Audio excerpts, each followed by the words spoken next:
नमस्कार. Sandy arts या आपल्या यूट्यूब चॅनलवर तुम्हा सगळ्या कलारसिकांचं मनापासून हार्दिक स्वागत. सँडी आर्ट्स या आपल्या कलामंचावरून आपण विविध प्रोग्रॅम्स दाखवत आहोत. त्यामध्ये भरपूर मजा आता विषय तुम्हाला मिळालेच असतील. स्केचिंग कशी करायची, त्यानंतर रॅपिड स्केचिंग कशी करायची आणि अनेक विषय जे तुम्हाला आवडतील असे विषय मी सँडी आर्ट्स या चॅनलवरून तुम्हाला दाखवण्याचा सतत प्रयत्न करत आहे. सँडी आर्ट्स हे चॅनल जसं जसं ग्रो होईल तसं यावरून अनेक विषय तुम्ही पाहू शकाल. आज मी विक्रोळीच्या त्रिकोणी मैदानमध्ये गार्डनमध्ये बसलेलो आहे आणि इथे बसण्याचं एकमेव कारण म्हणजे इथे मी सकाळचं मॉर्निंग वॉक करतोच, पण त्याचबरोबर मॉर्निंग वॉक करत असताना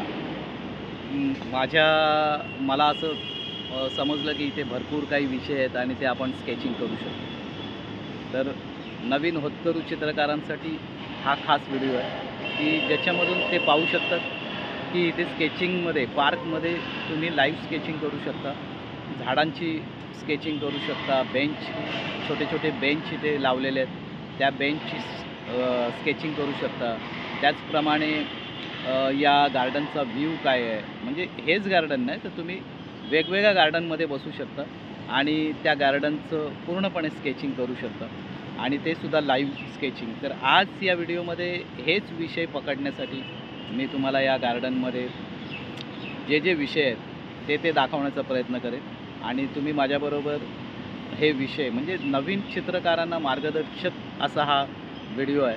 तर तुम्ही हे विषय जाणून घ्या आणि त्याचबरोबर याची स्केचिंग करण्याचा प्रयत्न करा, कारण लाईव्ह स्केचिंग जितकी तुम्ही कराल तितकं तुमच्या हातामध्ये सफाई येईल आणि तुम्हाला शॅडो कशा पद्धतीच्या पडतात. लाईव्ह स्केचिंगमध्ये तुम्हाला हे दिसून येईल की ऑब्जेक्टवर शॅडो कशा प्रकारची असते आणि त्या प्रकारेच तुम्ही तो ड्रॉ करण्याचा प्रयत्न करा. मी आज फक्त तुम्हाला इथे विषय दाखवणार आहे, तुम्हाला लाईव्ह स्केचिंग करून दाखवणार नाही आहे, कारण आज आपला मुख्य विषय हा आहे की आपण जिथे जातो तिथे ऑब्जेक्ट कसा शोधायचा.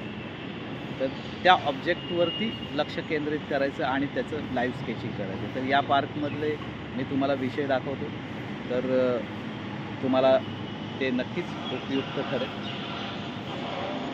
आणि त्याचबरोबर या पार्कमध्ये तुम्ही लाईव्ह स्केचिंग करत असताना बसलेले मॉडेल्स पण इझिली अवेलेबल होतात, तर ते बसलेले मॉडेल्स पण तुम्हाला पाहता येतील. तर आता आपण पाहू या पार्कमधले वेगवेगळे ऑब्जेक्ट दाखवतो.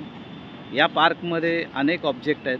आता उदाहरणार्थ हा जो बेंच आहे समोरचा, हा बेंचसुद्धा तुम्ही ड्रॉ करू शकता. हा एक ऑब्जेक्ट आहे. त्यानंतर ही समोर दिसणारी जी कुटी बांधलेली आहे ह्याची लाकडाची, तर हा एक उत्तम ऑब्जेक्ट आहे. तुम्ही कुठल्याही अँगलनी बसून या ऑब्जेक्टला ड्रॉ करू शकता आणि आपलं स्किल चांगल्या लेवलला घेऊन जाऊ शकता. हा एक उत्तम ऑब्जेक्ट आहे लाईव्ह स्केचिंग करण्यासाठी. तुम्ही जिथे पार्कमध्ये जाल तिथे ह्या अशा कुटी छोट्या छोट्या असतील तर त्या तुम्ही ड्रॉ करू शकता आणि तुम्ही प्रॅक्टिस करू शकता. त्याचबरोबर हे समोरचं जे झाड आहे, या झाडाची सुद्धा तुम्ही लाईव्ह स्केचिंग, जे कुटीच्या बाहेर जे झाड लावलेलं आहे त्याची पण लाईव्ह स्केचिंग करू शकता. एक लँडस्केप करायला हा उत्तम असा स्पॉट आहे. जर तुम्हाला जमलंच तर ह्याचं पेंटिंगसुद्धा एक छान प्रकारे वॉटर कलरमध्ये होऊ शकतं आणि ते करायचा प्रयत्न करा, कारण असे ऑब्जेक्ट खूप रेअरली मिळतात आणि पार्कमध्ये हे इझिली अवेलेबल असतात. त्याचबरोबर तुम्हाला समोर हा जो मॉडेल बसलेला आहे त्या मॉडेलचंसुद्धा तुम्ही स्केचिंग करू शकता. उत्तम प्रकारे स्केचिंग होऊ शकते. त्याच्या समोरचं अँगल धरून जर तुम्ही बसलात तर उत्तम प्रकारे अशी स्केचिंग होऊ शकते. त्याचबरोबर हे एक सुंदर असं झाड आहे समोरच. या झाडाचं स्केचिंग करायची पण प्रॅक्टिस होऊ शकते. हे सगळे विषय आहेत. हे तुमच्या नजरेला जेव्हा सवय होईल पाहायची की मला ऑब्जेक्ट कसे शोधायचे, त्यावेळेला तुम्हाला हे विषय दिसून येतील. हे ऑब्जेक्ट जेव्हा तुम्हाला दिसतील त्यावेळेला तुम्हाला चित्रकलेमधली आणखीन सुंदरता जाणवून येईल. आणि हा मागचा व्ह्यू आहे जिथे मी तुम्हाला दाखवतो आहे. ती एक कुटी आहे, सुंदर अशी कुटी बांधलेली. आणि हे त्रिकोणी मैदान आहे. या त्रिकोणी मैदानात मी स्वतः रोज मॉर्निंग वॉकसाठी येतो. आज हा व्हिडिओ करण्याचं मुख्य कारण म्हणजे नवीन चित्रकारांना, होतकरू चित्रकारांना मार्गदर्शन मिळावं, त्यांना एक ऑब्जेक्ट मिळावे की काय आपले ऑब्जेक्ट काय काय आहेत, पार्कमध्ये आल्यानंतर कुठले ऑब्जेक्ट शोधायचे आणि त्याच्यावरती free hand drawing, free hand sketching कशी करायची, त्याचं उत्तम असा हा व्हिडिओ आहे त्यावरती. आणि तुम्ही पाहू शकाल की या चॅनल थ्रू तुम्हाला कुठली माहिती मिळते आणि छोट्या छोट्या विषयांवरती माहिती मिळवण्याचा आणि माहिती देण्याचा प्रयत्न सँडी आर्ट्स चॅनलतर्फे मी करत आहे. हे बघा, ही सुंदर अशी कुटी बांधलेली आहे. याचा पण एक व्ह्यू सुंदर आहे. तुम्ही कुठल्याही अँगलला बसून, समोरच्या अँगलला बसून हा व्ह्यू आपल्या ह्याचं रेखाटन तुम्ही करू शकता आणि आपल्या स्केचिंगचं स्किल वाढवू शकता. हा सुंदर असा चौथरा बांधलेला आहे. ह्याचंसुद्धा स्केचिंग, याच्यावरती झाडं लावलेली आहे. पण ह्याचा जो अँगल आहे, जो आकार आहे, तो ड्रॉ करून तुम्ही आपल्या स्केचिंगचं स्किल दाखवू शकता. इथे या चौथऱ्यावरती कुठे शॅडो पडलेली आहे, त्याचा अँगल काय आहे, डार्क कुठे आहे, लाईट कुठे आहे, कुठल्या भागावरती लाईट आहे, हे सगळं सुंदर असं तुम्ही आपल्या डिटेल जर स्केचिंग केलं. स्केचिंग करत असताना सध्या तरी सुरुवातीला बेसिक तुम्ही रेखाटन करत जा, लाईट अँड शॅडो पहा आणि बाकी डिटेल करायला काहीच जाऊ नका. तर त्याप्रमाणे तुम्ही स्केचिंग करा. आता हा व्ह्यू जो आहे इथून सुद्धा हा पूर्ण गार्डनचा व्ह्यू आहे. तर असं हे त्रिकोणी गार्डन आहे. या गार्डनमध्ये अनेक वेळा मी आलो आहे आणि आज जेव्हा या गार्डनवर स्पेशल व्हिडिओ बनवतो त्यावेळेला मला खूप आनंद होतो. कारण या गार्डनमध्ये आम्ही लहानपणापासून येतो आणि अनेक आठवणी या गार्डनबरोबर जोडल्या गेलेल्या आहेत.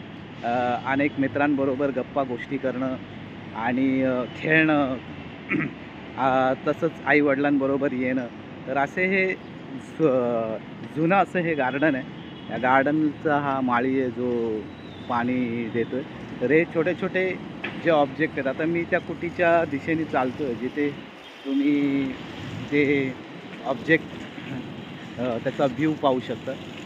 तर असं हे गार्डनमध्ये आल्यानंतर आपण कुठले बारकावे शोधायचे आणि आपल्या स्केचिंग स्किलमध्ये कसे ते डेव्हलप करायचे, कुठल्या ऑब्जेक्टची ड्रॉईंग करायची. बघा, हा एक बेंच आहे, याचीसुद्धा या अँगलला बसून ड्रॉईंग होऊ शकते आणि इतकं सुंदर अशी शॅडो त्याच्या खाली पडलेली आहे आणि साईडला राईट साईडला त्याच्या ऊन पडलेलं आहे. तर हे तुम्ही तुमच्या स्केचिंग स्किलमध्ये दाखवू शकता. हा एक ऑब्जेक्ट सुंदर आहे, ज्याचं ड्रॉईंग करू शकता. पुन्हा हे खेळण्याचं जे हे आहे लहान मुलांचं, तर ते लहान मुलांचं जे विविध खेळण्याचं साधनं दाखवलेली आहे. तिथे घसरगुंडी आहे, झोपाळा आहे. तर या सगळ्या ड्रॉईंग, ह्या सगळ्या ह्याचा तुम्ही साधनांचा वापर आपल्या ऑब्जेक्ट ड्रॉईंगमध्ये करू शकता, लाईव्ह स्केचिंगमध्ये करू शकता. तुम्ही याचे आकार पकडण्याचा प्रयत्न करा स्केचिंगमध्ये आणि तुम्हाला जाणवून येईल की तुमचं डे बाय डे स्केचिंग सुधरत आहे. तर हा नवीन चित्रकारांना एक मार्गदर्शक ठरावा असा व्हिडिओ. मी पुढे चाललो आहे त्रिकोणी गार्डनमधून. तसं तुम्हाला हे ऑब्जेक्ट दिसतील आणि तुम्ही ते शोधायचा तुमच्या इकडच्या पार्कामध्ये प्रयत्न करा. तुम्ही तिथे बसा आणि चित्र काढत असताना लाज बाळगण्याची काहीच गरज नाही. कारण आपण एक अभ्यास करतो आहे आणि अभ्यास करत असताना इतरांना घाबरून अभ्यास न करणं म्हणजे ते चुकीचं आहे. तर या सगळ्या ऑब्जेक्ट आहेत, तर तुम्ही पाहून घ्या आणि तुम्ही ते तुमच्या चित्रकलेमध्ये त्याचं ज्ञान कसं वाढेल हे पहा. हा एक ऑब्जेक्ट सुंदर आहे. बघा, म्हातारा माणूस, वयस्कर माणूस आपल्या नातवंडाला खेळवतो आहे आणि त्याला झोपाळा देतो आहे. तर तो सुद्धा तुम्ही लाईव्ह स्केचिंगमध्ये बसून काढू शकता. हे असे जागोजागी ऑब्जेक्ट आहेत. ते ऑब्जेक्ट तुम्ही पकडण्याचा प्रयत्न करा, म्हणजे तुमचं जे स्किल आहे ते वाढण्याचा प्रयत्न होईल. आणि चित्रकलेमध्ये हे महत्त्वाचं आहे की लाईव्ह स्केचिंग ही अतिशय महत्त्वाची. हे बघा, हे इथून हा व्ह्यू खूप चांगला येतो आहे, हा ऑब्जेक्ट खूपच चांगला येतो आणि याचं सुंदर असं तुम्ही ड्रॉईंग करू शकता. तर आजच्या व्हिडिओमध्ये आपण ड्रॉईंग कशी करायची आणि लाईव्ह ऑब्जेक्ट कसे पाहायचे, शोधायचे ह्याचा प्रयत्न केला. सँडी आर्ट्स हे नेहमी तुम्हाला हे मार्गदर्शन करत राहील आणि नवीन होतकरू चित्रकारांसाठी सँडी आर्ट्स नेहमी त्यांना मार्गदर्शक ठरेल आणि त्यांना सर्वतोपरी मदत करेल याची खात्री नवीन चित्रकारांनी बाळगा आणि नवीन चित्रकारांसाठी हा मार्गदर्शक ठरावा म्हणून हा व्हिडिओ गार्डनमधून मी करत आहे आणि खूप आनंद होतो आहे की त्रिकोणी गार्डनचा मला आज व्हिडिओ करा. बघा हा जो व्ह्यू आहे हा कुटीचा, बघा आता मी एकदम जवळ आलो तर हा व्ह्यू सुंदर आहे रेखाटन करायला. त्याच्यामध्ये शॅडो आहे, लाईट आहे, अँगल आहे, आजूबाजूला ग्रीनरी आहे, हे सगळं तुम्ही दाखवू शकता. तुम्हाला पेंटिंग करायची असेल तर पेंटिंग करण्यासाठी सुद्धा उत्तम ऑब्जेक्ट आहे. आणि या गार्डनमध्ये हे जे लोक बसलेली आहेत ते तुम्हाला फ्री मॉडेल आहेत. तुम्ही कधी त्यांचं चित्र काढू शकता समोर त्यांच्या बसून. हे फ्री मॉडेल्स ॲवेलेबल होणं खूपच फ्रीली आपल्याला ॲवेलेबल होतात, त्यामुळे हे फ्री तुम्ही चित्रांचं काढू शकता. हा संपूर्ण गार्डनचा व्ह्यू जो आहे तो तुम्ही तुमच्या चित्रांमध्ये काढू शकता, स्केचिंगमध्ये काढू शकता. इथे बसलेल्या लोकांमध्ये तुम्ही स्केचिंग करू शकता. तर असा हा पूर्ण गार्डनचा व्ह्यू आहे. तो व्ह्यू पाहून घ्या आणि तुम्ही तुमच्या चित्रामध्ये स्केचिंगच्या स्किलमध्ये त्याला आणून तुमचं स्केचिंगचं स्किल वाढवा. तर आज आपण इथेच थांबत आहोत आणि पुन्हा आपण भेटू नवीन व्हिडिओसह. आजचा हा व्हिडिओ तुम्हाला सगळ्यांना मार्गदर्शक ठरेल. या गार्डनचा चित्रासाठी अनुकूल असं वातावरण इकडे आहे आणि तुम्ही नक्कीच सगळे हा व्हिडिओ एन्जॉय करत असाल आणि केला असेल. सँडी आर्ट्स या आपल्याला जर तुम्हाला हा व्हिडिओ आवडला असेल तर सँडी आर्ट्सला लाईक करा, शेअर करा, सबस्क्राईब करा आणि अशाच प्रकारे आपण नवीन नवीन व्हिडिओ घेऊन तुमच्यासमोर सादरीकरण करू. नवीन नवीन विषय घेऊ आणि त्या विषयांवरती तुम्ही पाहाल. मी ज्या ज्या ठिकाणी नवीन ठिकाणी जाईन त्या ठिकाणी तुम्हाला ऑब्जेक्ट दाखवायचा प्रयत्न करीन. जमलंच तर मी स्वतः बसून तिथे स्केच करीन आणि त्या स्केचचा व्हिडिओसुद्धा तुम्हाला दाखवण्याचा प्रयत्न करीन किंवा त्याचे फोटोग्राफ्स दाखवण्याचा प्रयत्न करीन. तर असा हा मार्गदर्शक ठरावा असा हा व्हिडिओ. तर इथेच मी हा व्हिडिओ थांबवत आहे आणि तुमच्या सगळ्यांची रजा घेत आहे. मी सकाळी मॉर्निंग वॉकला आलो आणि हा व्हिडिओ तुमच्यासाठी शूट केला. तुम्हाला मार्गदर्शक ठरावा, मार्गदर्शन त्याच्यातून मिळावं. नवीन ऑब्जेक्ट कसे शोधायचे, कसं ज्या ठिकाणी आपण जातो तिथे ऑब्जेक्ट फ्रीली अवेलेबल असतात, त्या फ्रीली अवेलेबल असलेल्या ऑब्जेक्टचं कशा प्रकारे स्केचिंग करायचं हे सगळं तुम्ही याच्यातून पाहत असाल. तर तुम्ही सगळ्यांनी हा व्हिडिओ पहा आणि त्यातून शिकण्याचा प्रयत्न करा. तोपर्यंत सँडी आर्ट्सवरून तुम्हाला सगळ्यांना धन्यवाद. आपलं स्वास्थ्याची काळजी घ्या, कसरत करा, व्यायाम करा आणि शरीर फिट ठेवा. तर सगळ्यांना धन्यवाद. पुन्हा आपण नवीन व्हिडिओसह भेटू आणि नवीन विषयावर चर्चा करू, चित्रकलेच्या विषयावरती चर्चा करू. तोपर्यंत धन्यवाद.